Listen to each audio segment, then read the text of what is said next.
મનના આ 3 લક્ષણો જો આપણને મનમાં બેસી જાય તો હું માનું છું કે મન જંજીર ન બને, ઝાંઝર બને.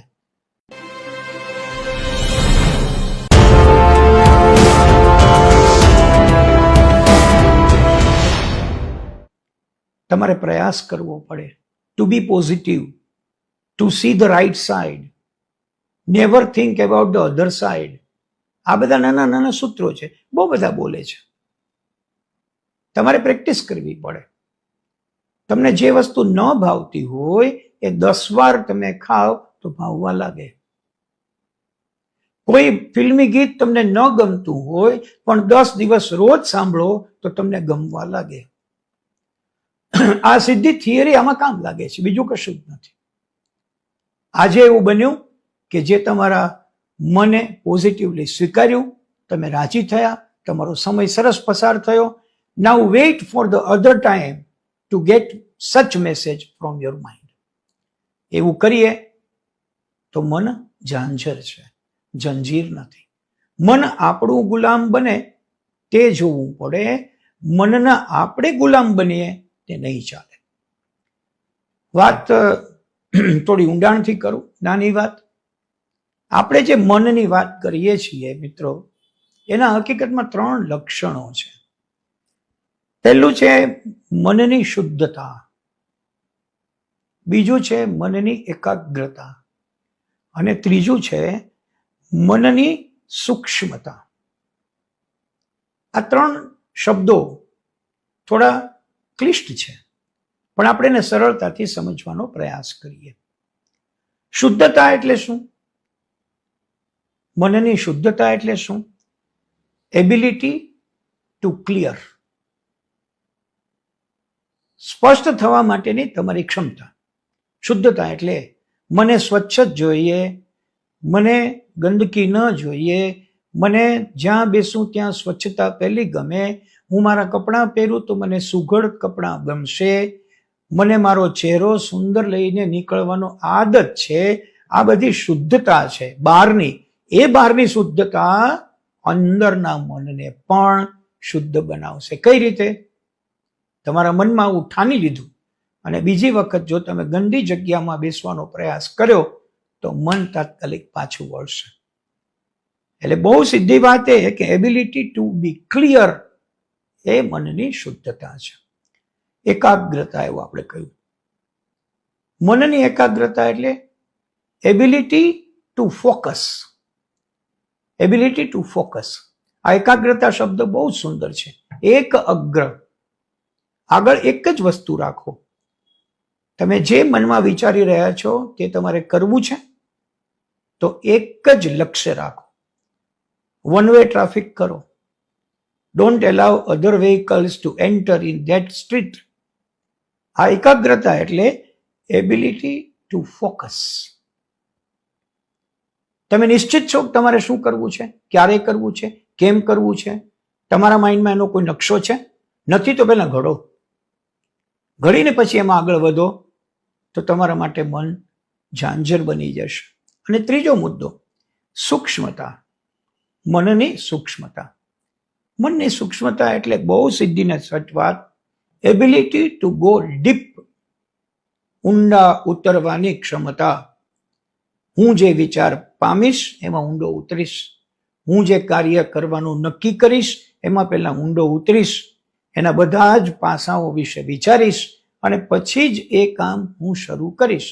This is ability to go deep. જે કરો છો એના ઊંડાણમાં જાઓ. કોઈની સાથે વાત કરતા તમે કામ સ્વીકારો છો તો કામમાં ખરેખર શું કરવાનું છે તે ઊંડે સુધી જઈને જાણી લો.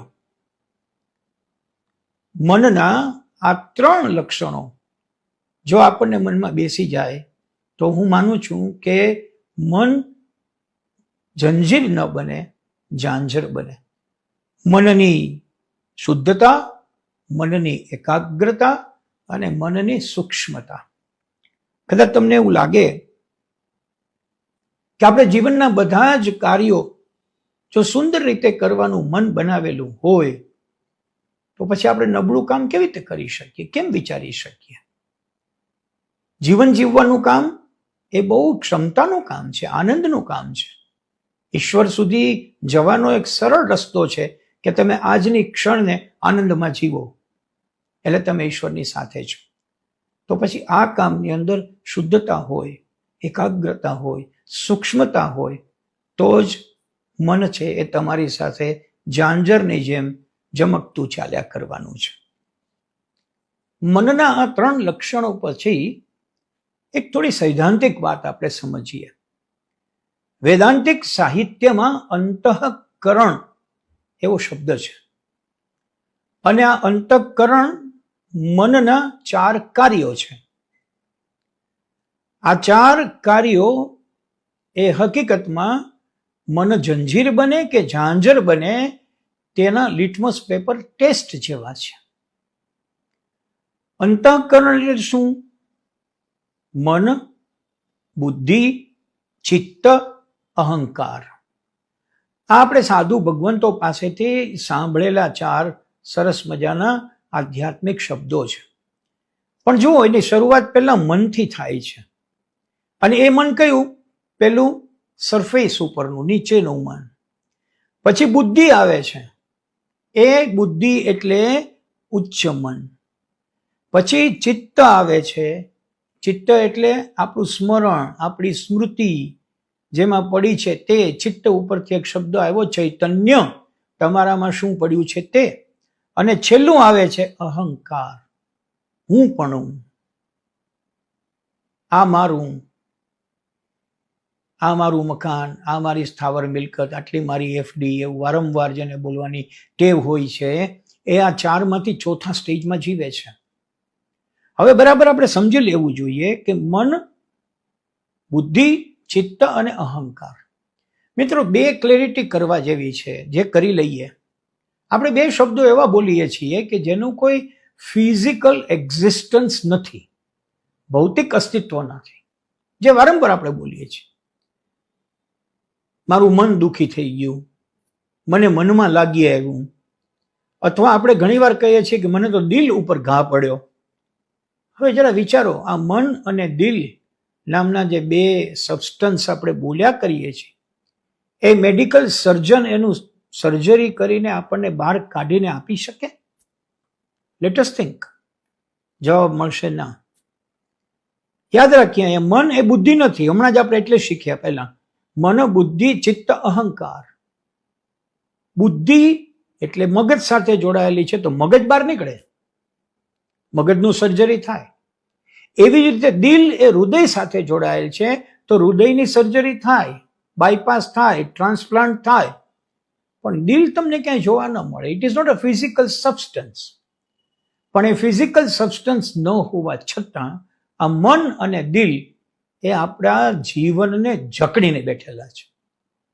આપણને મનમાં લાગી આવે, આપણું દિલ દુભાઈ જાય, એવું આપણે વારંવાર બોલીએ છીએ.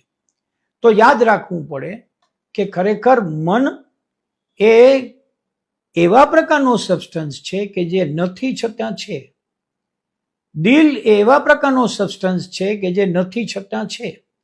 આપણે અક્ષાંશ રેખાંશ માટે કહીએ છીએ કે રેખાઓ છે, પણ શોધવા જાઓ તો ક્યાંય રેખા દોરેલી મળતી નથી.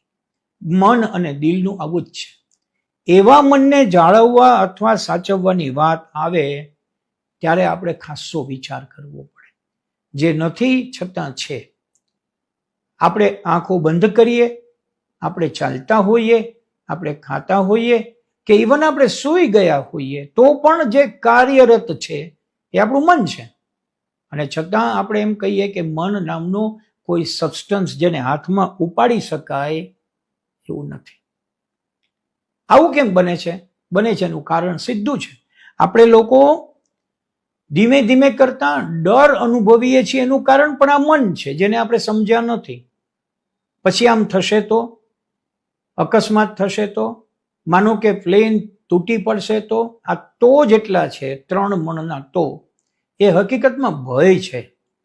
ભય સૂચક છે કે જે ભય આપણને વારંવાર ડિસ્ટર્બ કરે છે, અને એ પેલા મનમાંથી આવે છે. એટલે એમ કહેવાય કે એ સમયે મન એ જંજીર છે.